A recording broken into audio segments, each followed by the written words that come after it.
আসসালামু আলাইকুম প্রিয় শিক্ষার্থীবৃন্দ, আশা করি সবাই ভালো আছো। আমি মোহাম্মদ এমারত হোসেন ইমরান, সহকারী অধ্যাপক, হিসাব বিজ্ঞান বিভাগ, সরকারি হরগঙ্গা কলেজ, মুন্সিগঞ্জ। তোমাদের সকলকে অনলাইন পাঠদানে স্বাগত জানাচ্ছি। আজকে আমরা একাদশ শ্রেণীর হিসাব বিজ্ঞান প্রথম পত্রের প্রথম অধ্যায় থেকে হিসাব বিজ্ঞান পরিচিতি, লেনদেন ও হিসাব সম্পর্কে আলোচনা করব। এরই সাথে হিসাব সমীকরণ ও হিসাব বিজ্ঞানের গোল্ডেন রুলস সম্পর্কেও ধারণা লাভের চেষ্টা করব। শুরুতেই হিসাব বিজ্ঞান কি?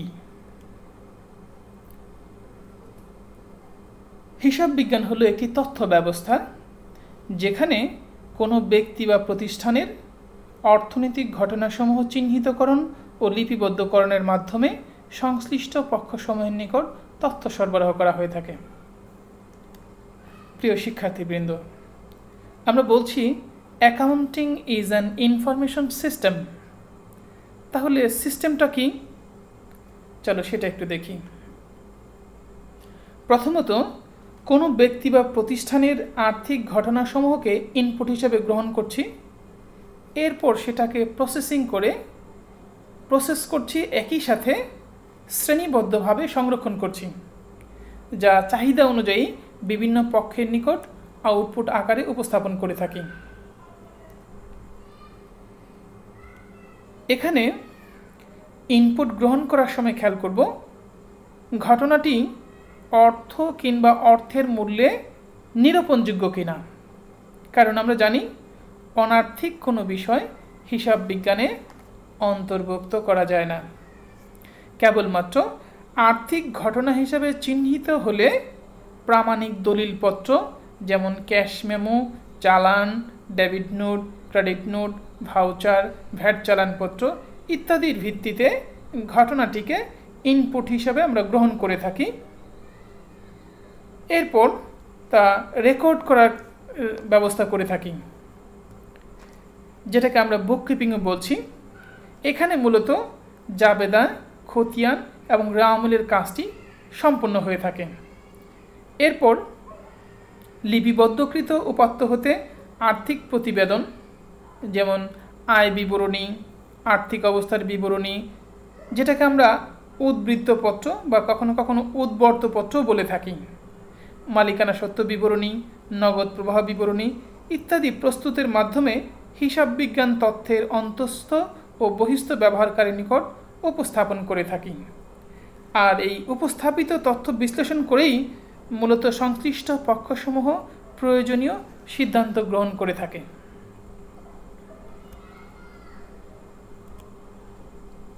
This is the accounting cycle. সাইকেলটি প্রপারলি মেনটেন করেই আমরা মূলত হিসাব বিজ্ঞানের মূল যে উদ্দেশ্য সংশ্লিষ্ট পক্ষসমূহকে তথ্য সরবরাহ করা, সেটি বাস্তবায়নে সচেষ্ট হয়ে থাকি।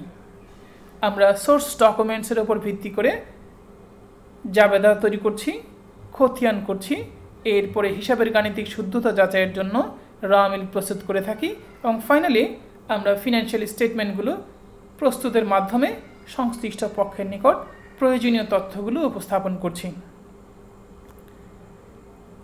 আমরা স্টেপগুলো আরও একবার খেয়াল করি। অ্যানালাইজ অ্যান্ড জার্নালাইজ ট্রানজ্যাকশন,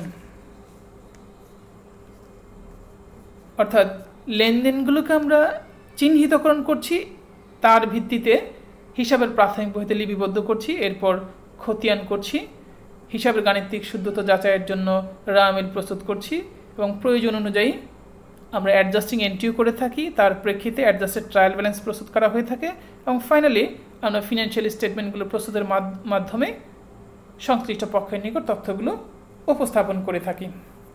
আজকে আমরা মূলত প্রথম ধাপটি নিয়ে কাজ করব, যেটা অ্যানালাইজিং অ্যান্ড জার্নালাইজিং ট্রানজ্যাকশনস, অর্থাৎ লেনদেনকে চিহ্নিতকরণ করব এবং চিহ্নিত লেনদেনকে হিসাবের প্রাথমিক বইতে লিপিবদ্ধ করব।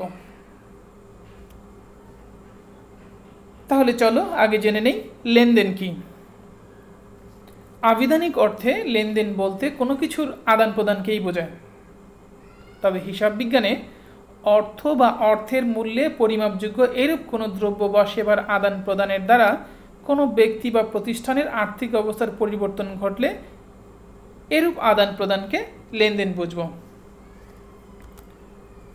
তবে আধুনিক চিন্তাধারা অনুযায়ী কোনো ঘটনায় কোনো ব্যক্তি বা প্রতিষ্ঠানের সম্পদ, দায় ও মালিকানা সত্ত্ব অর্থাৎ হিসাব সমীকরণের কোনো একটি উপাদানকে কোনোভাবে প্রভাবিত করলে তাকে লেনদেন বুঝব। এখানে বলে রাখি, হিসাব সমীকরণ হলো কোনো প্রতিষ্ঠানের মোট সম্পদ, দায় ও মালিকানা সত্ত্বের গাণিতিক পারস্পরিক সম্পর্ক। এখানে মূলত 6টি উপাদান বিদ্যমান: অ্যাসেট, লায়াবিলিটিস, ইকুইটি।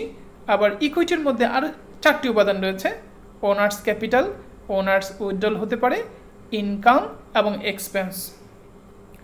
কোনো একটি ঘটনা উক্ত 6টি উপাদানের কোনো একটিকে যদি প্রভাবিত করে তবেই আমরা সেটিকে লেনদেন হিসাবে চিহ্নিতকরণ করব। শিক্ষার্থী বন্ধুরা, এতক্ষণ আমরা লেনদেন চিহ্নিত করার কৌশল সম্পর্কে জানলাম। এবার একটি উদ্দীপক থেকে লেনদেন চিহ্নিতকরণের চেষ্টা করি।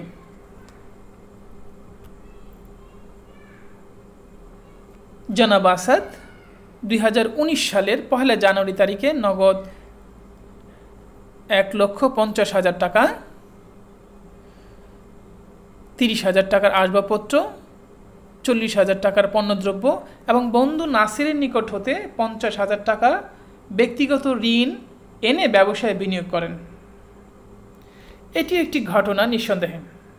প্রশ্ন হলো, উক্ত ঘটনাটি কি লেনদেন? হ্যাঁ, ঠিক ধরেছ।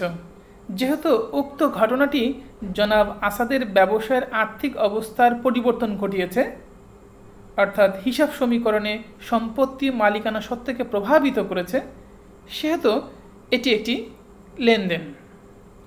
আমরা আরও কিছু ঘটনা লক্ষ্য করি। জানুয়ারির 2 তারিখ জনতা ব্যাংকে 25,000 টাকায় সঞ্চয় হিসাব খোলা হলো।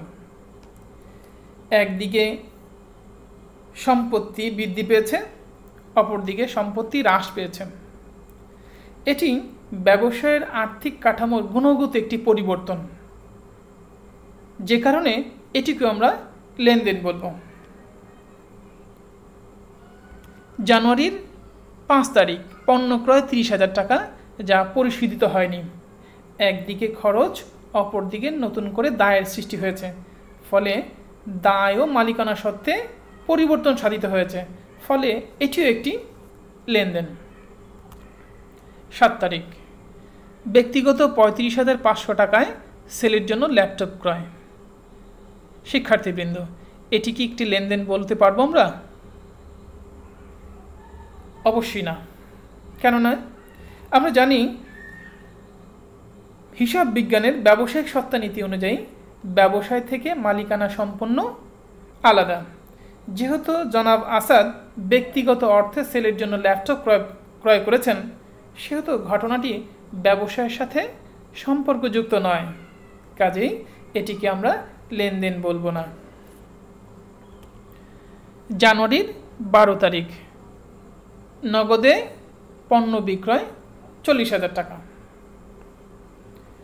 একদিকে নগদ টাকা বৃদ্ধি পেয়েছে, অপরদিকে আয় বেড়েছে, ফলে আর্থিক অবস্থার একটি প্রভাব পড়েছে, যে কারণে এটিকে আমরা লেনদেন বলবো। 18 তারিখ উপভাড়া প্রাপ্তি 5,000 টাকা। এর ফলে নগদ টাকা বৃদ্ধি পেয়েছে এবং মালিকানা সত্ত্ব বৃদ্ধি পেয়েছে, ফলে প্রতিষ্ঠানের আর্থিক অবস্থার পরিবর্তন সাধিত হওয়ার ফলে এটিকেও আমরা লেনদেন বলবো। 28 তারিখ গ্যাস ও পানি বিল পরিশোধ 800 টাকা। এই উপযোগ খরচের ফলে নগদ এবং মালিকানা সত্ত্ব উভয়ই হ্রাস পেয়েছে, ফলে এটি ব্যবসা আর্থিক অবস্থায় পরিবর্তন সাধন করেছে, ফলে এটিও একটি লেনদেন। 30 তারিখ ব্যাংক সুদ মঞ্জুর করলো 105 টাকা।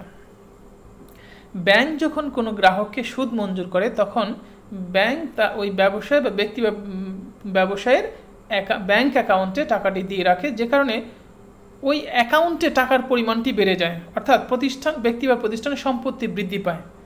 ফলে প্রতিষ্ঠানের আর্থিক অবস্থায়ও পরিবর্তন সাধিত হবে, যে কারণে এটিকে আমরা লেনদেন বলবো। এতক্ষণ আমরা লেনদেন চিহ্নিতকরণ করেছি। প্রিয় শিক্ষার্থীবৃন্দ, এবার লেনদেনগুলোতে কিভাবে কোনটি লেনদেন এবং কোনটি লেনদেন নয় সেটি চিহ্নিতকরণ করে উক্ত নমুনা ছকের মাধ্যমে আমরা উপস্থাপন করব। সনাতন এবং আধুনিক উভয়ভাবে আমরা উপস্থাপন করতে পারি। আশা করছি তোমরা বাসায় চেষ্টা করে এই ছকটি পূরণ করবে। এ পর্যায়ে আমরা লেনদেনগুলোতে কোন কোন হিসাব জড়িত তা জানার চেষ্টা করব। তার আগে আমরা একটু জেনে নেই হিসাব কি। এক বাক্যে যদি বলি তাহলে বলতে হবে হিসাব হলো একটি উপযুক্ত শিরোনাম। আমরা এভাবে বলতে পারি, উপযুক্ত শিরোনামের অধীনে কোনো ব্যক্তি, প্রতিষ্ঠান, সম্পত্তি ও আয় ব্যয় সংক্রান্ত লেনদেনগুলোর প্রকৃতি ও সত্তা বিশ্লেষণ করে যে বিবরণীতে সংক্ষেপে লিপিবদ্ধ করা হয় তাই হলো হিসাব। প্রথাগতভাবে হিসাবকে এই 3 ভাগে ভাগ করা হয়েছে: ব্যক্তিবাচক হিসাব, সম্পত্তিবাচক হিসাব এবং নামিক হিসাব, যাকে আমরা আয় ব্যয়বাচক হিসাবও বলে থাকি। আর আধুনিকে সম্পত্তি বা সম্পদ, দায়, মালিকানা সত্ত্ব, আয়, ব্যয়, উত্তোলন, এই 6 ভাগে হিসাবকে ভাগ করা হয়েছে। শিক্ষার্থীবৃন্দ, লেনদেন থেকে এখন আমরা হিসাবও জেনে গেলাম বা পেয়ে গেলাম। এবার হিসাবের দ্বৈত সত্তার নীতি অনুযায়ী হিসাবগুলোর ডেবিট ক্রেডিট নির্ণয় করব, যেটাকে আমরা হিসাব বিজ্ঞানের গোল্ডেন রুলসও বলে থাকি।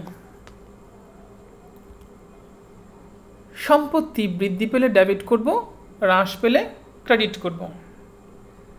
দায়ের ক্ষেত্রে তার ভাইস ভার্সা, অর্থাৎ উল্টোটি, ডিক্রিজ হলে ডেবিট করছি এবং ইনক্রিজ হলে ক্রেডিট করব। ইনকাম এবং এক্সপেন্ডিচারের ক্ষেত্রেও আমরা অ্যারো সাইনগুলো লক্ষ্য করি, অথবা সামারাইজ ওয়েতে বলতে পারি সম্পত্তি, খরচ এবং ক্ষতি হলে বৃদ্ধি পেলে ডেবিট করব এবং ডিক্রিজ হলে ক্রেডিট করব। অপরদিকে আয় এবং দায়, ডিক্রিজ হলে ডেবিট করব, ইনক্রিজ হলে ক্রেডিট করব। তাহলে অনেক তো আলোচনা হলো, এবার একটি নমুনা প্রশ্ন দেখি। ক, জনাব আসাদের প্রারম্ভিক মূলধনের পরিমাণ কত? খ, হিসাব খাত সহ লেনদেনের শ্রেণীবিভাগ দেখাও। গ, লেনদেনগুলোকে হিসাবের প্রাথমিক বহিতে লিপিবদ্ধ করো। এখানে আরও কিছু প্রশ্ন সংযোজন করা যেতে পারে। কোনটি লেনদেন, কোনটি লেনদেন নয়, কারণ সহ ব্যাখ্যা করো, কিংবা হিসাব সমীকরণে লেনদেনগুলোর প্রভাব দেখাও। আশা করি তোমরা বাসায় চেষ্টা করলে নিশ্চয়ই পারবে। তবু বুঝতে সমস্যা হলে কমেন্টসে লিখে পাঠাতে পারো, চেষ্টা করব সমাধান দেওয়ার জন্য। এতক্ষণ মনোযোগ সহকারে পাঠদানে অংশগ্রহণ করবার জন্য তোমাদের সকলকে অনেক অনেক ধন্যবাদ।